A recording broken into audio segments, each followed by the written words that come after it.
Welcome to the 375th of the COVID calls. This is a daily discussion of the COVID-19 pandemic with a diverse collection of disaster experts. My name is Scott Gabriel Knowles. I'm a historian of disasters at the Korea Advanced Institute of Science and Technology. I'm coming to you live from Daejeon, South Korea.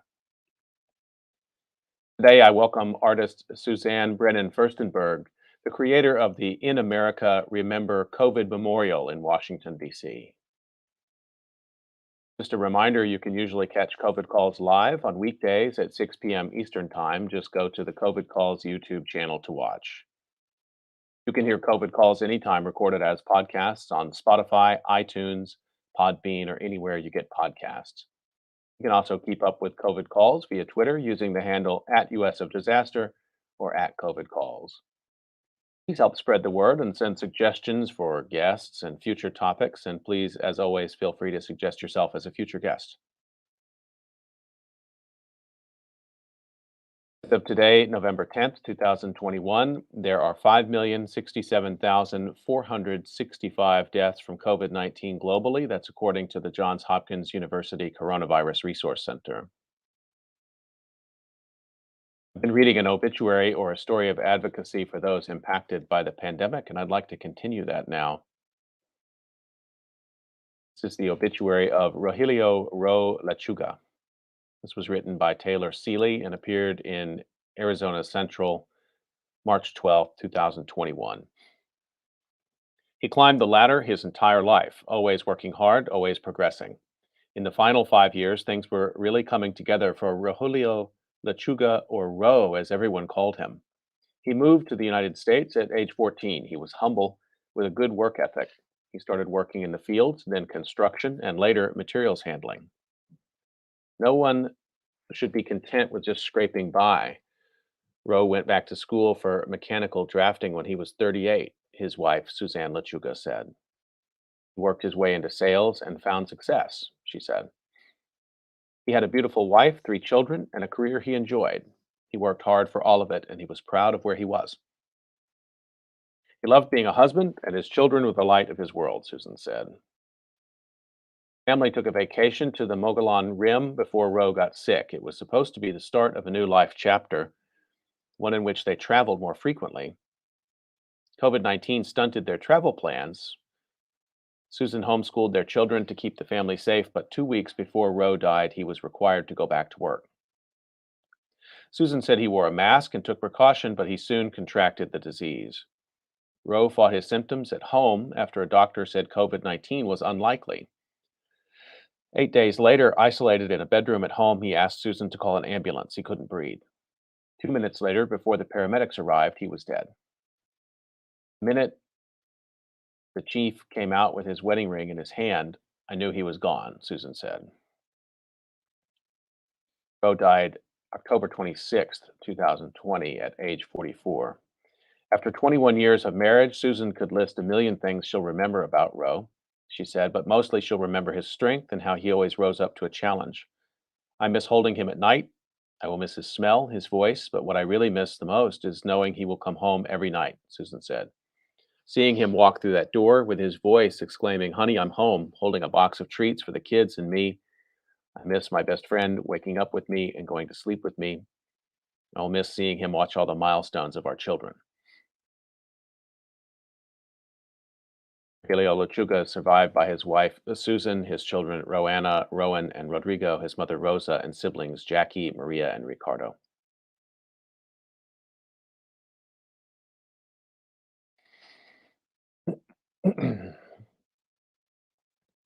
Okay, I'd like to turn to the conversation for today, and I'm just thrilled to introduce my guest, Suzanne Furstenberg.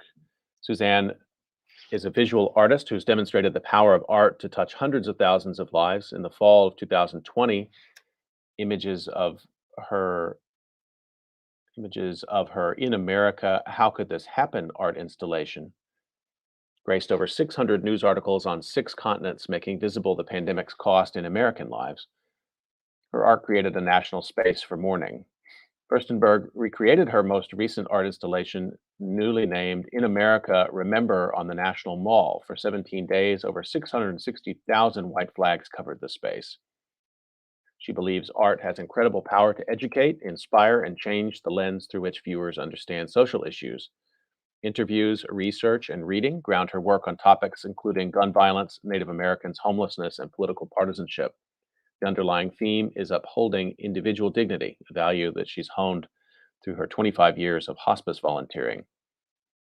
And we'll hear more about this in a moment, I'm sure. But she also traveled to 24 states and interviewed hundreds of people in preparation for her newly completed project, Empty Fix, a 7 installation art series to decrease societal stigma surrounding drug addiction. She's also represented the United States at the Harbin China International Ice and Snow Sculpting Competition and has had her work accessioned by the Smithsonian Institution. Suzanne Brennan Firstenberg, thank you so much for joining me on COVID Calls. I think you're muted, Suzanne. Scott, thank you so much for having me. It's an honor to be with you tonight. So I'd like to start where I generally do, just to find out where you're calling from and what the pandemic situation looks like there today. So I am one of the lucky ones. I am in the Washington, D.C. area. I am in just over the line in Maryland, Bethesda, Maryland. And here, this is the land of masking. So many people have taken great care in keeping each other safe during this pandemic. So there is not a lot of unrest about COVID and taking precautions. And so I'm frankly really lucky to live in this place. I've been asking guests if they would share a memory of this time. It's kind of an impossible task because this memories are dense around COVID, but I wonder if you would share some moment just as we start out that really stands in for this COVID time for you. Yeah, I think it has to be at the beginning of the pandemic because life changed so very abruptly for all of us. And I remember going on walks every single evening. I would go on a walk by myself just to try to understand the import of this and just for mental health, right? To get outside and to breathe fresh air. But I remember the streets were empty. There were no cars, there were no people, but there were a lot of lights on in houses. And I thought of how at least people were together in this time. And I tried to keep thinking about the ways in which we were caring for each other. So I'll never forget those cold evening walks when the streets were deserted. I know that's a strange memory, but one that I'll never experience again, likely. I think it's not strange at all, and thank you for sharing it. And in fact, I've talked to a lot of people about this, and that's one that several people have pointed to, walking Really? through empty streets. Yeah. Oh, in New York City, I visited Absolutely. New York a few times, and it was bizarre to walk or to drive in New York when there was no traffic. So I'd like to get a sense. We're going to talk about your current projects, obviously, but to kind of get a little sense of your art before COVID. And one of the most interesting details from your bio is your previous work in ice and snow sculpting, which is fascinating. But maybe we can get to that. But kind of more generally, how did you come into being an artist, and what kind of ideas have sustained you? You know, I'm a very privileged artist because I had quite a bit of experience that I brought to my art. I didn't realize that I was an artist until about 10 or 12 years ago when I accidentally found that out. And so I had a career in pharmaceutical new product development. I worked on Capitol Hill. I did the hospice volunteering that you had mentioned, and I raised 3 kids. And so I brought a wealth of life experiences to the art. And that allowed me, once I discovered that I was an artist and intensely learned all sorts of art forms, it gave me a chance to then bring a lot of content to my art. So if one looks at the art that I've created over these last 10 plus years, you'll see just a little bit of object making, but pretty quickly I got into social practice art, making art that really is meant to change attitudes. And you found your way into that because other venues for addressing social issues were, I mean, I'm sort of curious how Yeah. you chose this way to engage with those social issues rather than, other ways that might be possible. Because I had a clear understanding that words matter less and less now. Words are becoming less effective because we are all existing in our echo chambers, our technology induced echo chambers. And so I knew that art had a lot of work to do, and I could use this newfound communications language of art to make change, whereas if I just used words, it would be less likely to affect that change. So let's talk about your project from last year, which was the genesis of the continuation of that project this year. In America, how could this happen? When did you first conceive of the idea and how did you get started? I'll give you the long answer. Forgive me. It Yeah, was I like the very long answer.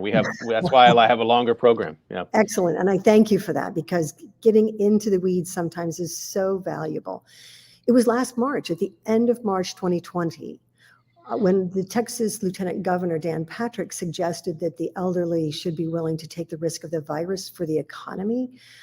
I felt aggrieved by that. I felt insulted. I've worked with hospice as a volunteer for 25 years. And so in that time, I've met plenty of elderly people who had a lot to contribute, who had a lot to say. And so I understood that the devaluation of elderly lives was the start of a very slippery slope. Then I saw the devaluation of lives of color because in April, that was when the administration was just wanting to quit talking about the epidemic. Imagine that, 6 weeks into it, and people wanted to stop talking about it. If only they had a crystal ball and could see what lay ahead, right? But there was talk of just wanting to be a cheerleader for the economy, and yet that was the same weekend those comments were made, that researchers were divulging the fact that data was showing that communities of color were being very disproportionately affected by this. And that again felt to me like the devaluation of lives, this time lives of color. So I realized that we were up against something that was very, very dangerous. The devaluation of certain segments of society, that's when society as a whole begins to crumble. So I spent a few months wondering just how I could do this. And then I was tipped over the edge and had to immediately take action when I read a Washington Post headline that said, 180,000 lives is just a statistic, the administration says. And I realized then that I had to use art to stand up for the dignity of every single person who had died because they weren't just statistics. So I went out and I bought 250,000 white marking flags, even before I had a place to put them. But luckily, Mayor Muriel Bowser of Washington, D.C., helped me to find and identify a spot there outside of the RFK Stadium. The spot is about 3 miles east of the National Mall. And there I did my first iteration of this art, as you had mentioned, entitled In America, How Could This Happen? And it was aptly named because that's what I really wanted to know. How could we, the greatest country on earth, allow this to happen? And if you let me just share one quick story from that art Sure, please. installation. I was interviewed by a lot of the press during that exhibition, which lasted 5 weeks, because it was at the same time as our national election. There were many foreign correspondents here covering that, and so they came to my white flag installation and interviewed me. One in particular was a Japanese correspondent who was about 66, 67 years old. He interviewed me, and as his team was packing up their equipment, I noticed that he had wandered off to the side.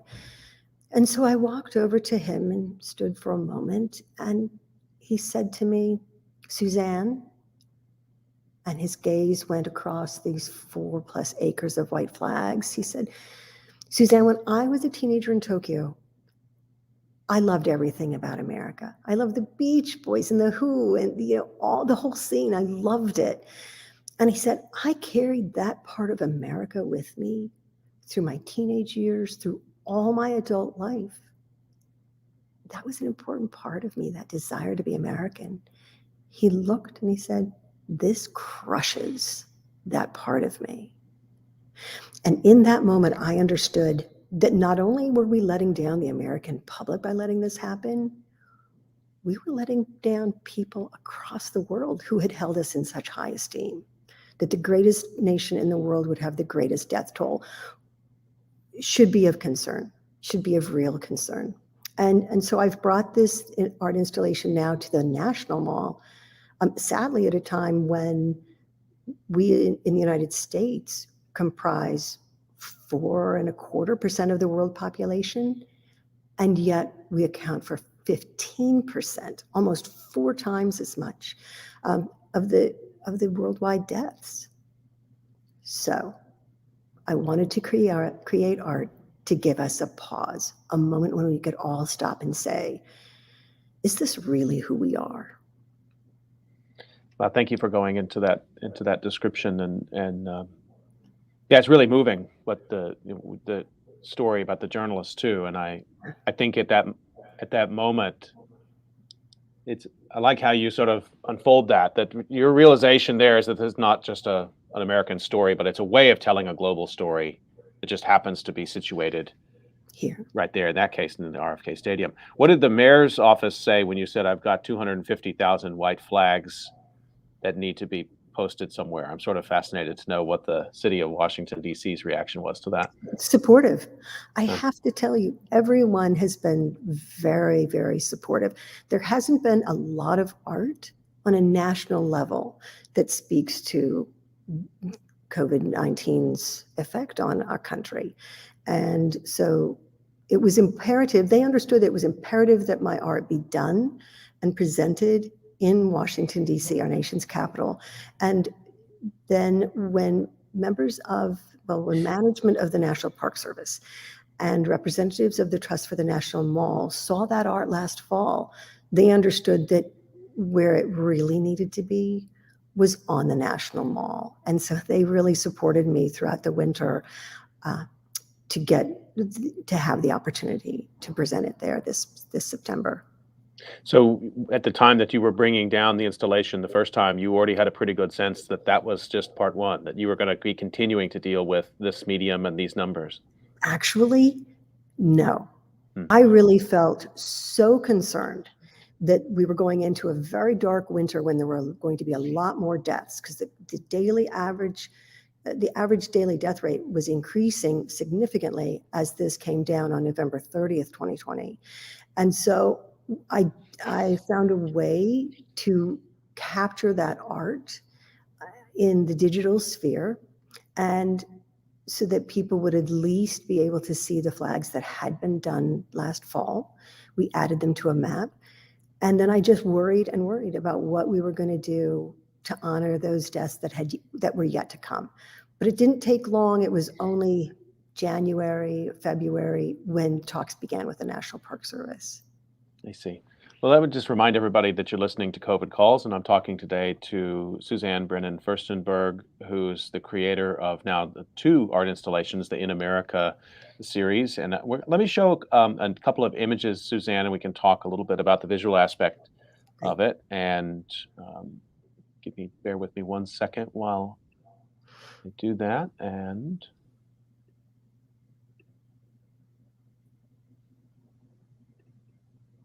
Yes. So here, what people are looking at is the bottom half of the large signature sign. You see it says 666,624 deaths.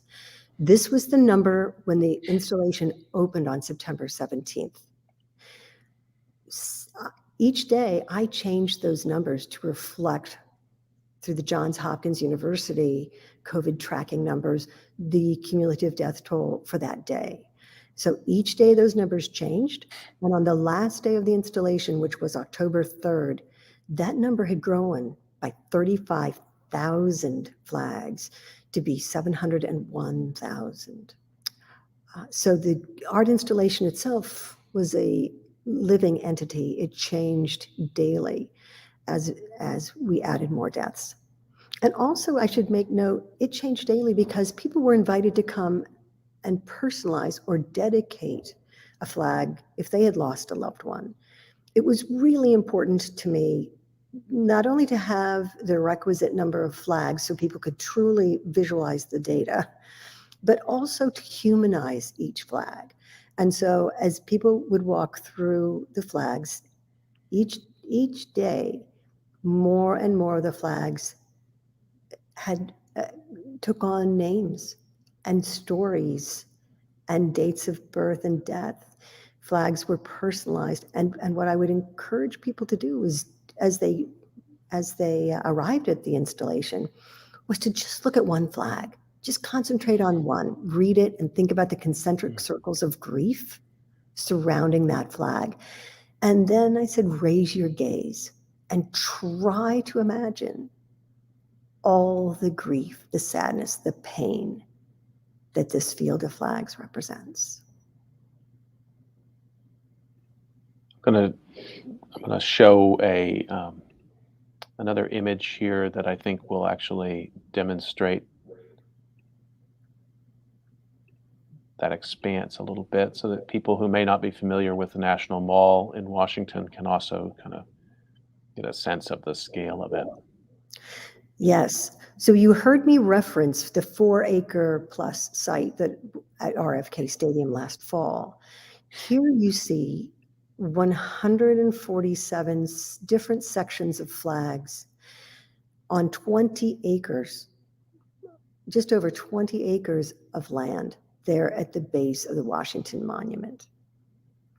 Each of those squares you see is 60 feet by 60 feet and contains over 5,200 flags. The installation was immense. This picture was taken from the top of the Commerce Building. If you were on the ground at this point and looking out at these flags, you would not be able to see the entire installation because it went so far. It went 2 long city blocks from the 15th Street to 17th Street. And because of the topography, without aerial photography, there would be no picture of the entire installation. That's how large it was. I have so many questions about this. So let me start with some logistics. Yep. And we started to talk a little bit about that a moment ago. Tell me a little bit about how you got volunteers, how you did the daily, I guess, sort of the first setup and then the daily setups, because it sounds like the kind of project, you know, there's a scale to it that we're seeing here, but there's a minuteness to it as well. There's the placing of the flag in the soil. There's the learning how to do that, I suppose, without bending it. There's the handling of a flag that someone has written on. There's so many sort of craft elements to it, and there's so many respectful, sort of reverential elements to it. But then there's just the labor of putting this thing up. And so, Yeah. could you say a little bit more about Well, that? you know, a cautionary tale to anyone who wants to do art on the National Mall. It takes a long time and it's very complex. It took me months, and I hired a company that could help just manage the permitting process, because there are all sorts of things such as security that one might not think of at first. There are incredible rules. You saw this signature sign. That sign had to be moved every 5 days to protect the turf. So there are incredible regulations and rules that are involved in presenting art on the National Mall. But I was undaunted, and my team, I actually had about 35 people from different industries and specialties working on my team. When you talk about logistics and just getting these into the ground, that was one part of the team. Rupert Landscape donated over 1,500 man hours to plant these flags. A man there, Chuck Welton, created 2 different planting mechanisms. These were grids, and while we could not use any equipment to plant the flags, because I felt that would be disrespectful. They had to be planted by hand, just as you're asking. They had to be singularly placed by hand. But we did Chuck really created these grids and planting mechanisms that would guide the planting. Because think about it, planting 700,000, or even at the time 666,000 flags is hard enough, but to plant them in an array and specifically 10 inches apart was quite a task. But Rupert Landscape did the impossible, and they helped me do that in 3 days' time. Then each day we had lots of volunteers manning several reception tables, because it wasn't just putting these flags, having these flags dedicated to individuals, and it wasn't just answering visitors' questions. Providing equal access was really important to me. And so we recreated this art in the digital space. I partnered with Esri, which is the largest global mapping software mapping company. Let me say that again. Esri, which is the largest mapping software company in the world. They partnered with me and they helped create a map on the website so that people could just send us requests to have flags dedicated if they couldn't afford the time or the money to come to Washington and experience the art themselves. And we would have volunteers on the ground write out the flags based on those dedications and plant them for them. And then we had a whole team of students and faculty from GW University here in Washington, D.C., and they did the geolocation. They had apps on their phones, and they would take a picture and exactly locate where that flag was on the mall. And then by pressing a button, it would magically appear on the digital map so that people could see that their request had been fulfilled. So there were a lot of volunteers. We had probably 5,000 volunteer hours dedicated to this, and people around the country working on it. It's remarkable. And from the description of the project, one of the descriptions that I think it was on your website, actually, you describe it as it's a memorial, can be interpreted as a memorial, but also in scientific terms. I thought this was fascinating. It's a large-scale data visualization, and which is what you were just alluding to. Can you talk a little bit more about that too? Because every day on COVID calls, I read those numbers, the same ones you alluded to, the Johns Hopkins numbers, and then I read an obituary, but I don't have the skills. I'm in the talking and the writing, part of this. I don't have the skills to visualize those numbers. But that's been a big element of this disaster, is artists and data experts and newspapers and news organizations of all types trying to take those numbers and bring them to us in many ways. But I hadn't thought of your project as a data visualization until I read that. Yes, this is a prime example of data visualization. And that was one of the reasons why I felt so compelled as an artist to do it, and why I had to have one flag for each person who had died, because we had to have people understand the magnitude. Once a number gets so large that people can't experience it themselves, it becomes just a number. And when that number represents deaths and individuals, it becomes all the more important to actualize it in physical form. And so that's what I did. And because the number was so large, people's response to it was overwhelming. And it was interesting because data visualization is more important than people may realize. Some of the visitors who came in those first few days, remember, this art installation began on Friday, September 17th. We had just had the 20th anniversary of 9/11. So those first few days, many people came to the art and they looked around at all these white flags and they would say to me, "Is this for 9/11? We lost just under 3,000 people on 9/11. So I had to say to them, look at one of these squares, and 9/11 would be roughly 2/3 of just one of these 60 by 60 squares. And then they realized, because people just think 9/11 was big and it was bad and this is bad. They don't, it's really hard to truly understand the magnitude of this. And I think that was one of the strengths of this art installation, was really making it understandable. Even though once people got there, because it was flags as far as they could see, it was still a little hard to understand. See, I think that's the power of it, which is the data visualization, as we've described it, maybe on a newspaper that's poured a lot of money into data journalism. Those are really impressive and they're immersive, and of course they keep you there longer and they sell advertisements, and they're playing a role, they're doing their part, and I appreciate what's gone into that. But this is a data immersion. And It, yeah, it's the physicalness of it. I don't The, think we've had that. I yeah, don't think we've had that with this pandemic. yeah, that's what we need. It's when we are surrounded by physical material, uh, it makes a difference. It just made a difference, I think, in this particular instance. Something else I want to pick up on in some of the stories you've been telling is how you felt moving around in it and talking to people. I mean, you've told some stories here about, helping to coach people into it, like how they maybe can begin to experience it. Yeah. But I wonder also if it was, I mean, it's kind of a personal question, but I mean, it's exhausting physically, I'm sure, but emotionally to be out there and to be the person who's like standing over this massive field of flags. It seems that it would be overwhelming to try to explain that to people and walk them through it day by day. First of all, and you're right, it was overwhelming.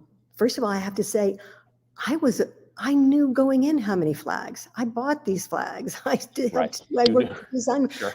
I was overwhelmed at how many flags there were. So so that was the first bit of experience that was hard to really wrap my head around. But sitting, excuse me, usually standing with people and talking with them about their grief, listening to their stories, it was overwhelming. And people would say to me, "Oh, you've probably heard this story time and again." And I would say, no, I haven't. I haven't heard about your mother. Tell me about your mother and how what she meant to you.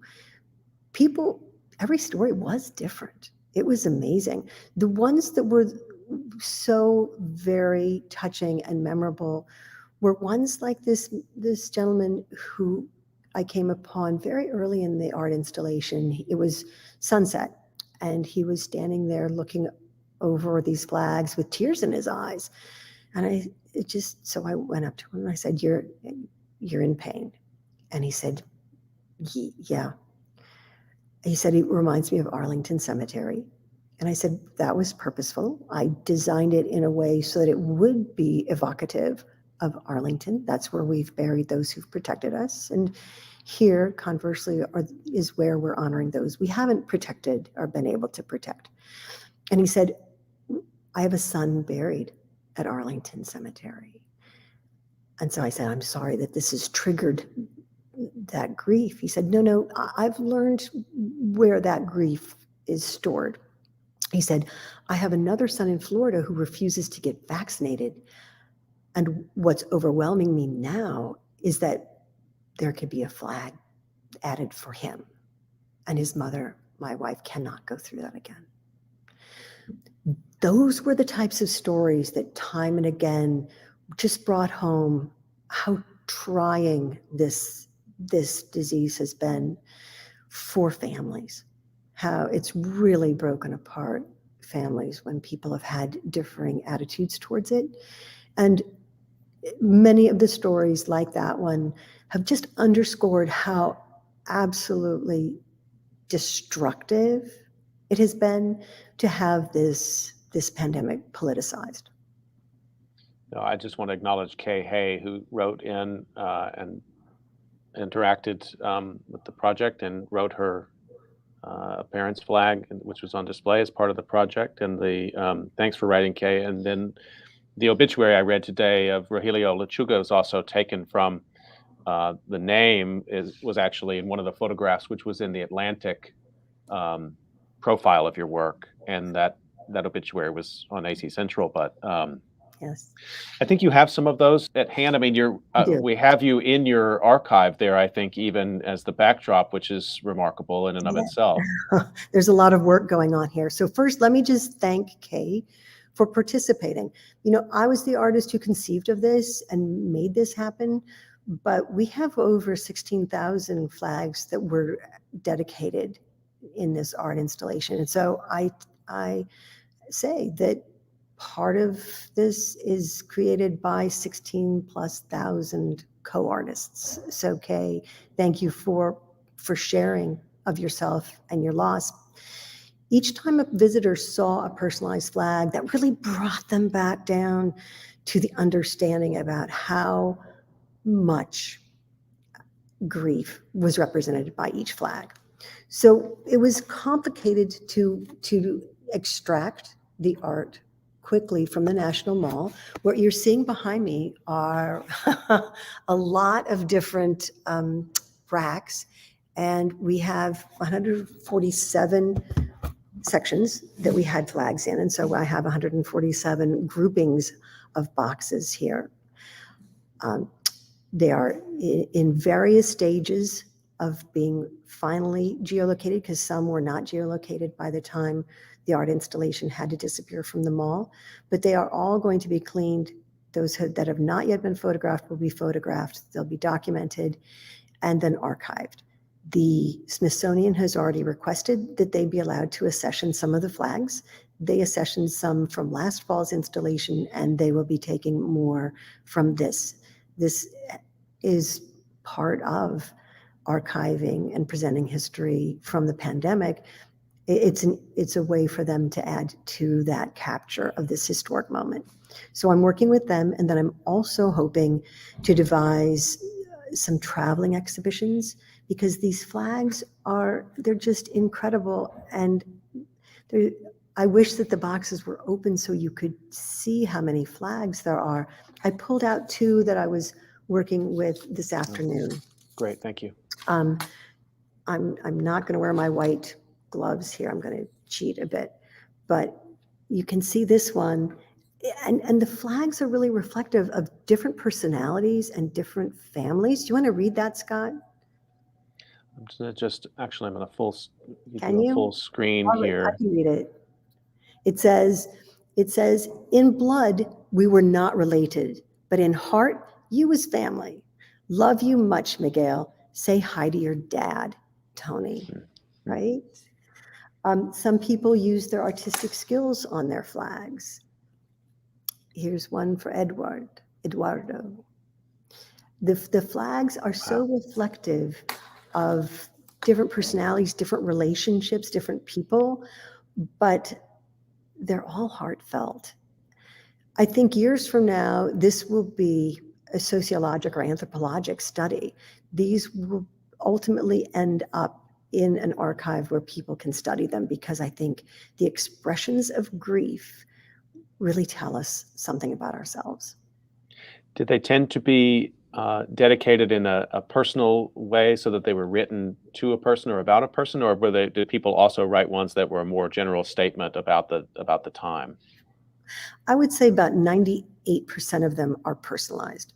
I see. There's oftentimes a name, a sentiment, expressions of grief. There was one that said, "Kitty, you refused the vaccine because you thought God would keep you safe, but the vaccine was from God." So there's all sorts of sentiments. I think Professional. Wow. yeah. Oh, the thing about it is, and I realized this from the start, when one is in mourning, it's very important to have activities to help process or move through grief. And writing on a flag, even that simple act of picking up a Sharpie and just writing on a blank white flag, it's helpful. It's helpful.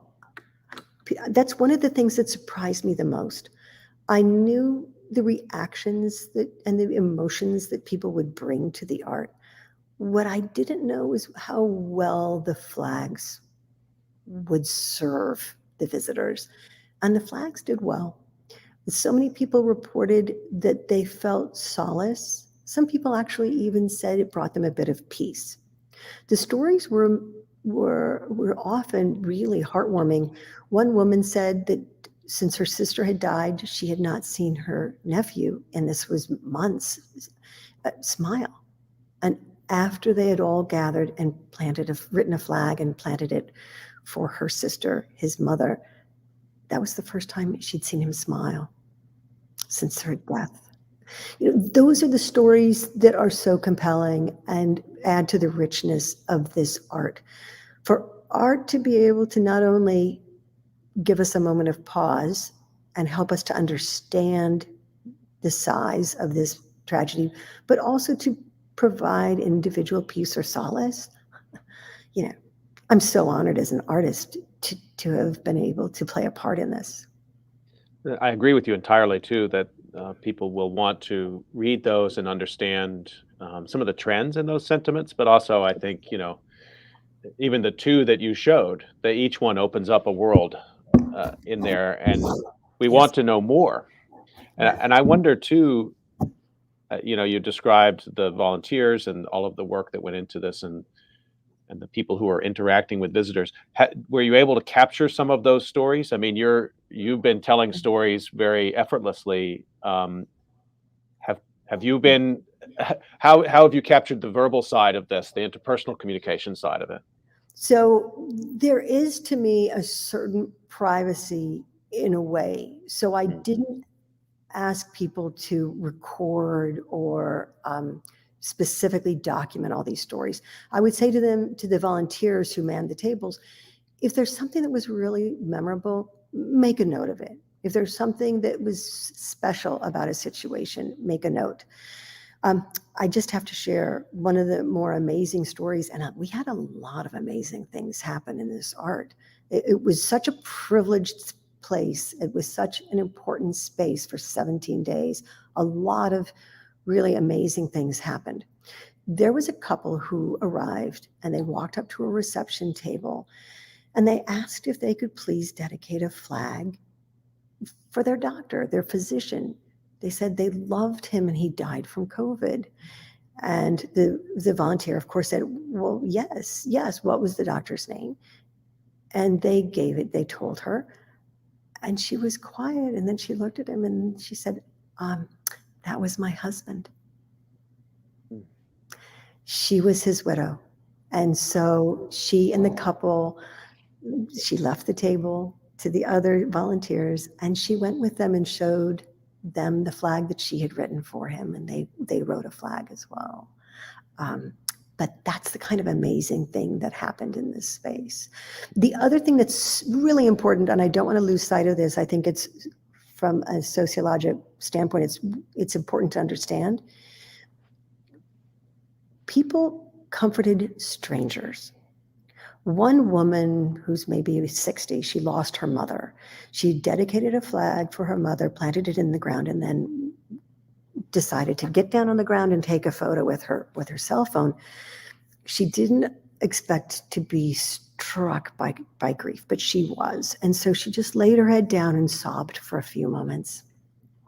When she got up, she saw a bicyclist right there. He had laid down his bicycle and he had just planted a flag, come to find out for a friend of his. He looked at her and he said, do you need a hug?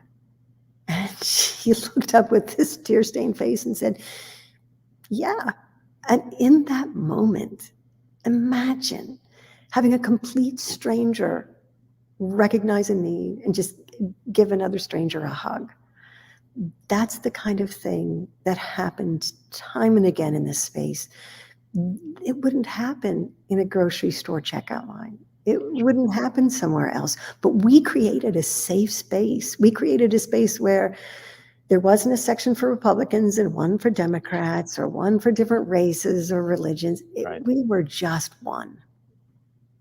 Well, thank you again for sharing that. And I want to just remind everybody that you're listening to COVID Calls, and I'm talking to Suzanne Brennan Firstenberg today.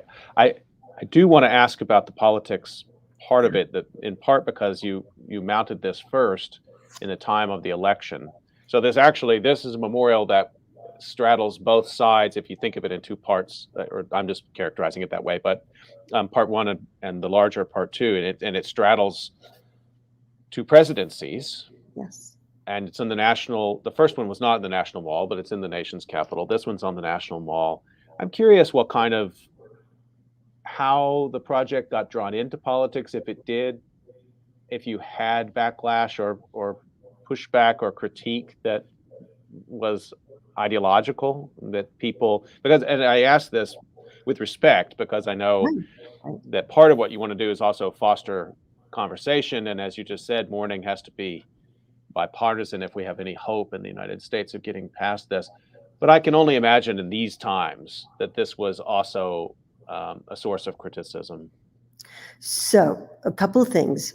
first of all, the mainstream press did not criticize. There was not criticism there. And in fact, this really bridged different communications channels. For instance, CNN's Dana Bash was an MC at the opening ceremony, and she did a piece on closing day there on her program on CNN.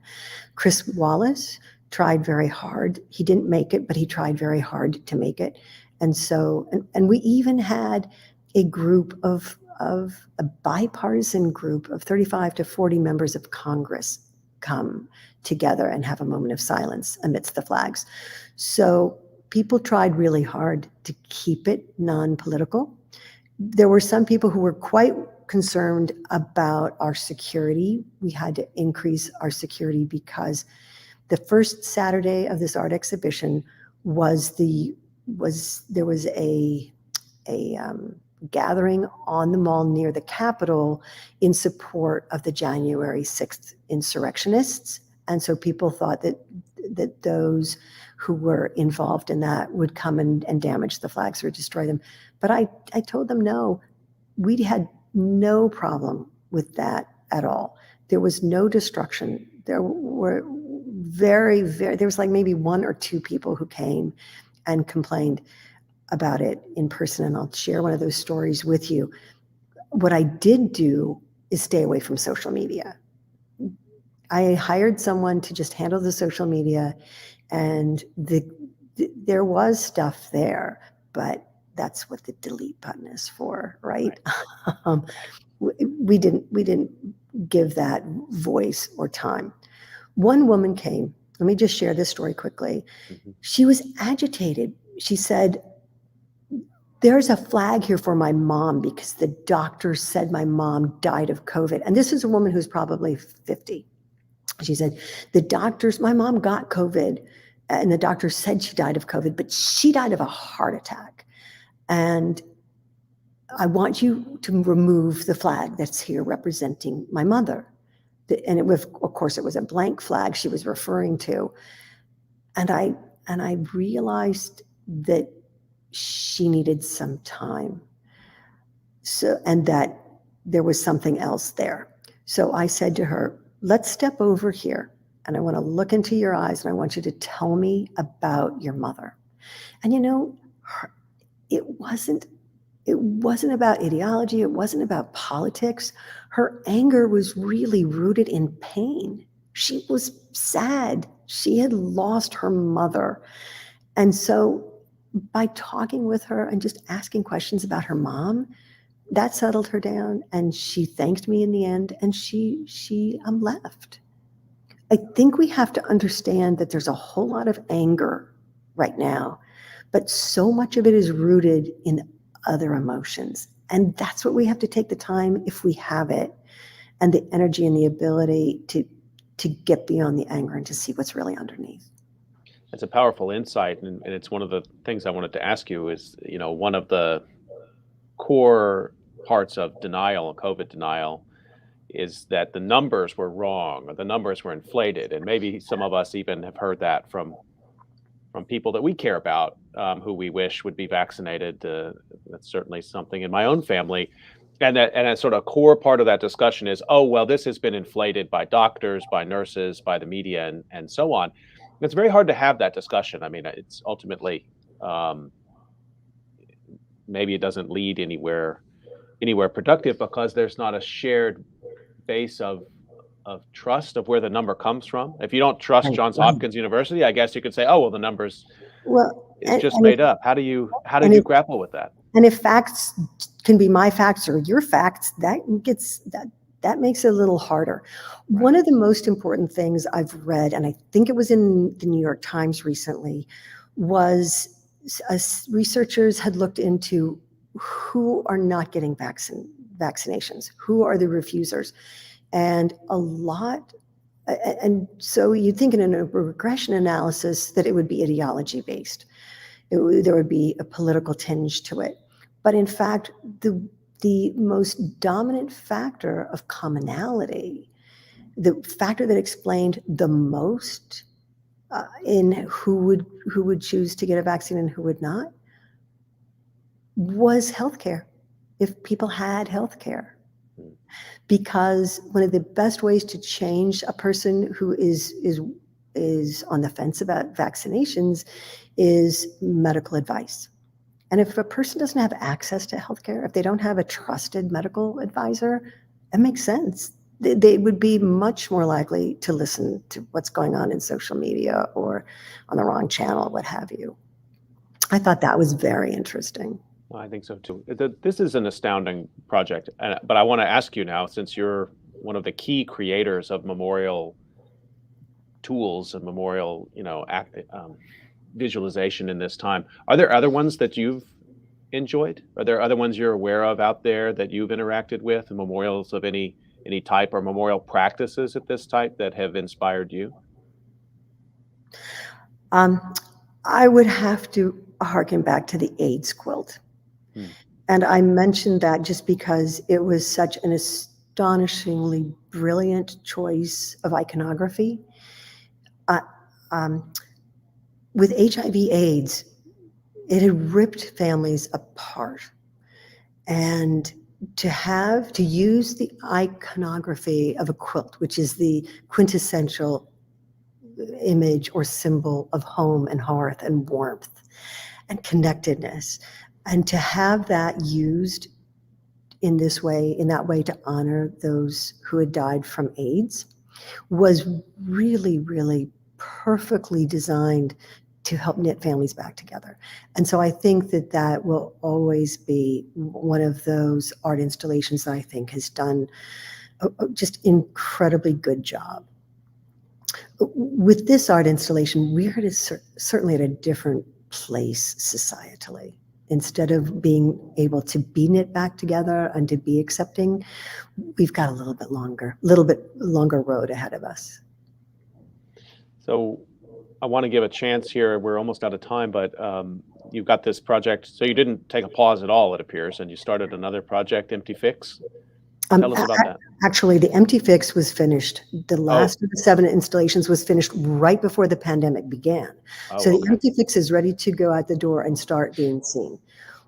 Social stigma, it can keep people from getting treatment for drug addiction. I knew nothing about drug addiction when I went out on the road. I visited 23, 24 different states and interviewed hundreds of people so I could understand what underlied the vulnerability to addiction. And what people taught me just was astonishing. Psychological injury makes people incredibly vulnerable to addictions of all sorts, but addictions particularly to chemicals. And so what we need to do is bubble wrap kids.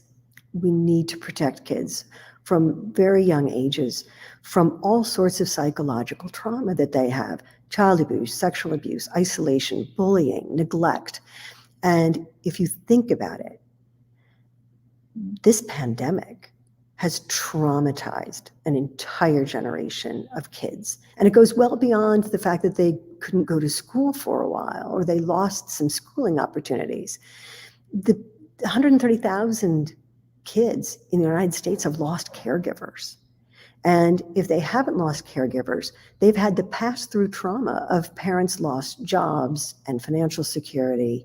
And so one of the things coming out of this that we all have to focus on is keeping kids psychologically safe and helping them work through the effects of this pandemic, because they'll be taking this. It's packed now in their psychological Yeah. backpacks, and it will be with them for a lifetime.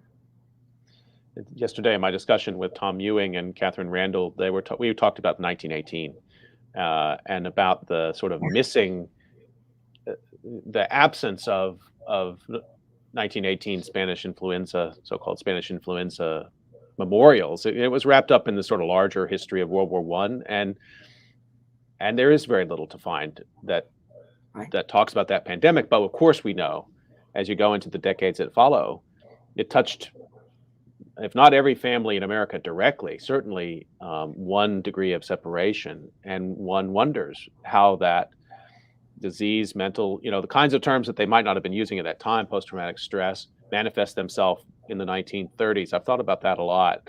And so I think the connection between in America and empty fix is important. I mean, last year had the greatest number of drug overdoses in American history recorded, I think. Right, over 93,000. So this is a bigger complex of issues that we have Oh, to deal with. it's true. It is so true. And some people are saying, just a quick story. I was in Rapid City, South Dakota 3 days ago, and my elderly aunt said to me, I just don't understand why people aren't working. Why are all these jobs going empty? I had to think, we've lost probably 150,000 people just to drug overdoses throughout the course of the last 18 months. And think about the suicides and the domestic violence. Some of these people aren't around because they've died. So yes, the ramifications, the ripple effect from this will be immeasurable. So just a reminder that you've been listening to COVID Calls, and you can usually catch COVID Calls live weekdays at 6 p.m. Eastern Time. This caps off a week of extraordinary conversations, and I was really looking forward to it. And Suzanne Firstenberg, thanks for the project. Thanks for your work. Thank you also for employing people in this extraordinary project and then creating a base of information that others like myself will be wanting to work with for years to come. Just astounding. Congratulations and thanks. Thank you, Scott. Stay healthy, everybody. We'll see you next time on COVID Calls.